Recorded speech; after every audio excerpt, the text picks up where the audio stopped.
আলোচনা দোয়া অনুষ্ঠানের পাশাপাশি কামড়েই মৃত্যু হয় এমন ধারণাও ভুল, কারণ রাসেলস ভাইপারের পর্যাপ্ত অ্যান্টিভেনম রয়েছে দেশে। আক্রান্ত হলে ওঝা কিংবা ঝাড় ফুঁকে বিশ্বাস নয়, বরং দ্রুত হাসপাতালে নেওয়া হলে বাঁচবে প্রাণ। রাজধানীর বঙ্গমাতা শেখ ফজিলাতুন্নেসা মুজিব কনভেনশন হলে আয়োজিত এক সেমিনারে এসব তথ্য জানান বিশেষজ্ঞরা। বিস্তারিত শেখ সুলাইমান কবিরের প্রতিবেদনে। রাসেলস ভাইপার আতঙ্ক দেশে গত কয়েক মাসের আলোচিত এক ঘটনা। পত্রপত্রিকা, টেলিভিশন থেকে শুরু করে সোশ্যাল মিডিয়া আলোচনায় মুখর সব প্ল্যাটফর্ম। তবে প্রশ্ন উঠছে, যতটা আতঙ্ক ছড়ানো হচ্ছে তা সঠিক কিনা।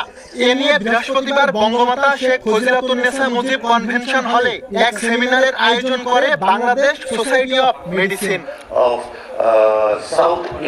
সেমিনারে বিভিন্ন সাপ ও এর বিষ নিয়ে গবেষণা করা বিশেষজ্ঞরা জানান, রাসেলস ভাইপার নিয়ে যে আতঙ্ক ছড়ানো হচ্ছে তা যৌক্তিক নয়।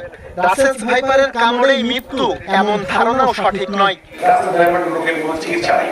রাসেলস ভাইপার রোগ কামড়ালো মানে মরে গেল। দ্যাট ইজ কমপ্লিটলি রং। এর চিকিৎসা আছে এবং আছে। কি করতে হবে আমাদের? ইমিডিয়েট হসপিটালাইজেশন, সাথে সাথে।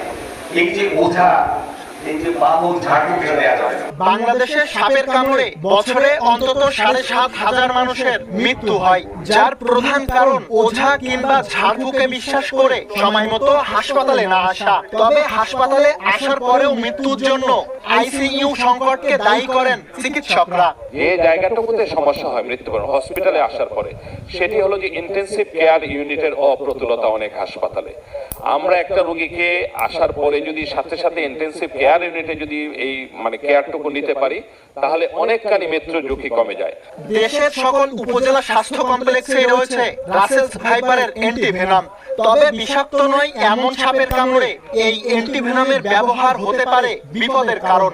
এক্ষেত্রে চিকিৎসকদের সচেতন থাকার পরামর্শ দেন বিশেষজ্ঞরা। অ্যান্টিভেনম যখন উপজেলা লেভেলে অ্যাভেলেবল করা হবে, এই যে নন পয়জনাস 99% বাইট যেগুলি হয় নন পয়জনাস, এখন এই নন পয়জনাস কামড় খাইলেই যদি এই ভেনম তাদেরকে দেওয়া হয়, তাহলে কিন্তু অ্যানাফাইল্যাক্সিস হবে এবং রিঅ্যাকশন হবে। এই দিকে সতর্ক দৃষ্টি রাখতে হবে। এদিকে সেমিনারে প্রধান অতিথির বক্তব্যে স্বাস্থ্যমন্ত্রী জানান, রাসেলস ভাইপার নিয়ে আতঙ্কের কিছু নেই। এর চিকিৎসার জন্য রয়েছে পর্যাপ্ত অ্যান্টিভেনম। এ সময় সাপে কাটা রোগীকে চিকিৎসকের কাছে পৌঁছানোর ব্যবস্থা করতে সংসদ সদস্যদের প্রতি আহ্বান জানান মন্ত্রী। ভুল তথ্য গিয়েছিল মানুষের কাছে যে ভ্যাকসিন নাই, রোগী মারা গেছে। দয়া করে প্লিজ এই ভুল তথ্যগুলো দিবেন না। ভুল তথ্য দিলে মানুষ আতঙ্কিত হয়। রাসেল ভাইপারের অ্যান্টিভেনম প্রচুর আছে, প্রচুর, এতে কোনো সন্দেহ নেই। যদি নাও থাকে আমরা আনার ব্যবস্থা করব, কিন্তু কোনো সময় আমি সংকট হতে দিব না। সাপ পরিবেশ ও প্রকৃতির পরম বন্ধু, যা অধিকাংশ ক্ষেত্রেই উপকার করে মানুষের। তাই আতঙ্ক কিংবা সাপ নিধন নয়, সবাইকে সচেতন হওয়ার পরামর্শ বিশেষজ্ঞদের।